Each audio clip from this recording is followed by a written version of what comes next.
Hello everybody, this is Refresh and I'm here to take a look at the Gideon Planeswalker deck for Magic the Gathering War of the Spark. This is a black and white deck, and this marks the last set that Gideon is in, minus any shenanigans with him coming back to life, or showing up in a reprint set, I suppose.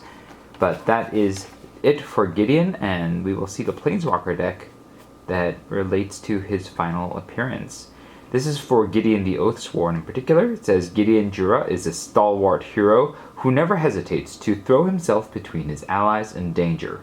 Rally a massive army, then lead them into battle, and vanquish your opponent in a single, overwhelming attack. This includes a deck box, 60-card deck, play tabletop or online, and so that means that you're going to be getting a code here to redeem your deck. 2 15-card booster packs from War of the Spark, plus a strategy insert and 2 reference cards. Let's go ahead and take a look at what's inside. This is our Gideon the Oathsworn card, which is a 6-mana legendary Planeswalker Gideon, starting with 4 loyalty. He has a static ability, which is something that debuted in this particular set, and it says, whenever you attack with 2 or more non-Gideon creatures, put a +1/+1 counter on each of those creatures, so he makes your attacking creatures, if you have many of them, bigger. For +2, until end of turn, Gideon the Oathsworn becomes a 5/5 white soldier creature that's still a Planeswalker. Prevent all damage that would be dealt to him that turn, which is a pretty common ability for Gideon.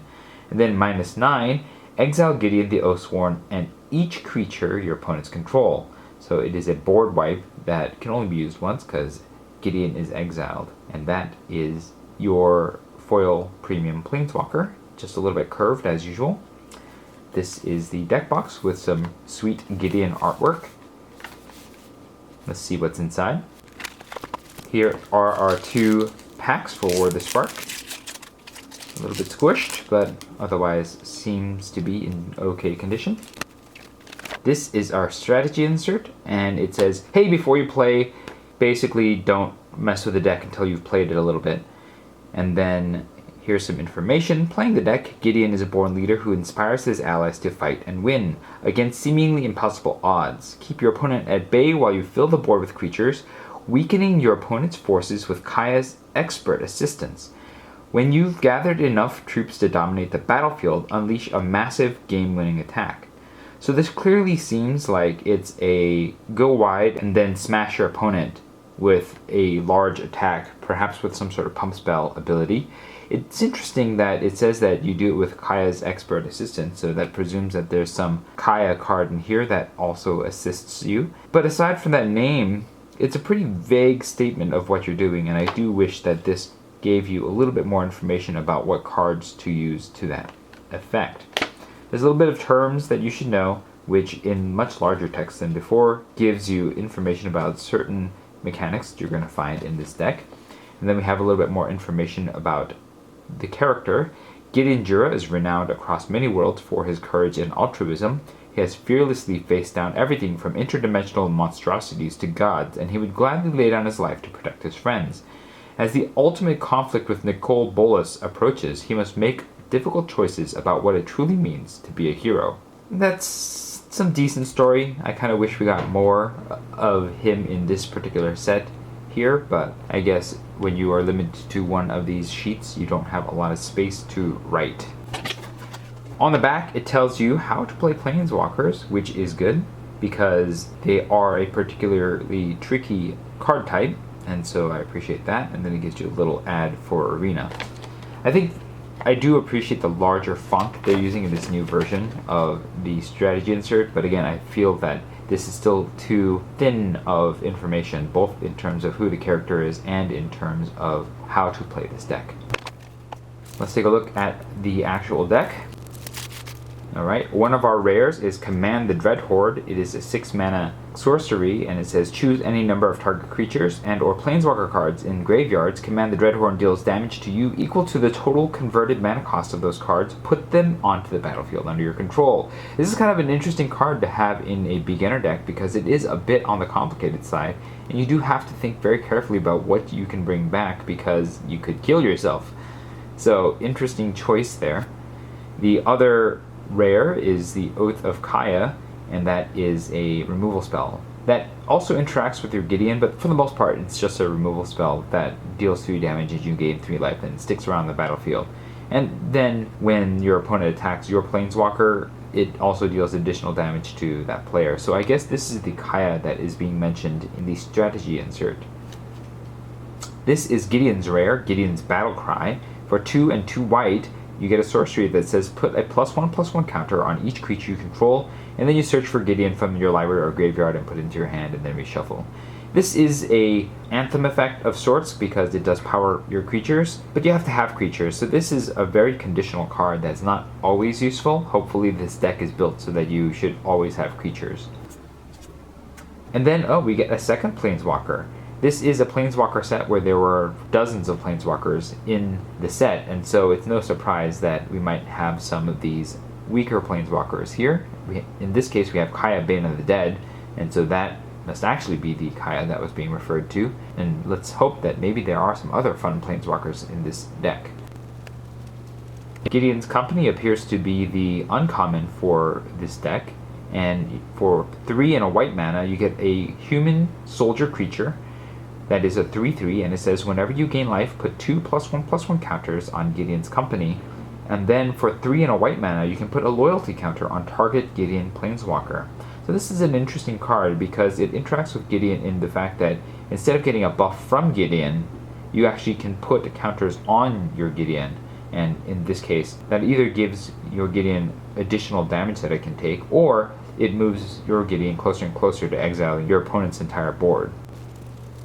Desperate Lunge appears to be the common for Gideon, and for 2 and a white, you get an instant that says target creature gets +2/+2 and gains flying until end of turn. So it's just a simple combat trick, nothing that impressive. Aside from that, these are reference cards. You get a little bit of information about popular Magic formats, which is a little bit weird because it doesn't really offer that much information, nor a link to really learn more about this, so not a fan of this. You also get your how to cast spells, what your turn order is like, and then a link to learn more and about attacking and blocking. And finally, on the back of this, you get your code to unlock the deck on MTG Arena. Now, I've already unlocked this deck and used it, so I wouldn't worry about trying to use this code again. But it is very good that at the very least, when you buy one of these, you get the digital representation of this deck so that you can immediately go online and try it out if you can't find a person to play with. So that's the deck at hand. I'm going to give it some plays and let you know what I think. So, I've had a chance to play with this deck, and I have to say that this is a dramatic improvement for Planeswalker decks. First of all, there is a lot of synergy here. Now, not everything here is perfectly synergistic, but a lot of this deck actually works towards its themes, and the one main theme for this deck is life gain. This is an aggressive deck with life gain. So the aggression and the life gain are actually shown by the fact that there are 4 Charmed Strays in here. And you might be wondering, why are there 4 1/1s with lifelink? Because that there are 4 of those cards, and you kind of need 4 of those cards for Charmed Stray to be good, you have a relatively high chance of playing a Charmed Stray, and then being able to play another Charmed Stray, making the first Charmed Stray bigger, or playing a Charmed Stray and then playing a Johnny's Pridemate right after, attacking with a Charmed Stray, and suddenly your 2-mana Johnny's Pridemate is a 3/3. And so there is a good deal of life gain synergy, and that's also borne out by the fact that there are 3 Ajani's Pridemates here, which is a great life gain payoff, to go with the 3 Gideon's Companies, which get enormous with just a little bit of life gain. And there are 4 Desperate Lunges, which is Gideon's signature common, and what it does is it gains you life, in addition to being a combat trick. And so a lot of times you can get a blowout by attacking with a Gideon's Company to a creature that your opponent might think can be blocked with just a slightly bigger creature, play the Desperate Lunge, and then suddenly it's not just a 2 power swing, but it's a 4 power swing, 2 of the which gets to stay on Gideon's Company, and you gain light in the process. So the synergy here is really good, and I also just appreciate that there's just a lot of removal here. You have 3 Ob Nixilis Cruelties, which is a really decent removal card, and you have an Oath of Kaya, which does damage. And so you have removal, you have tricks, and even the Bond of Discipline gives you life gain, and you have things that give you life gain, and there are some weaker cards in here. Like, I don't think that Forcer Griffins are really playing towards this deck's strengths, but it is an okay top-end card.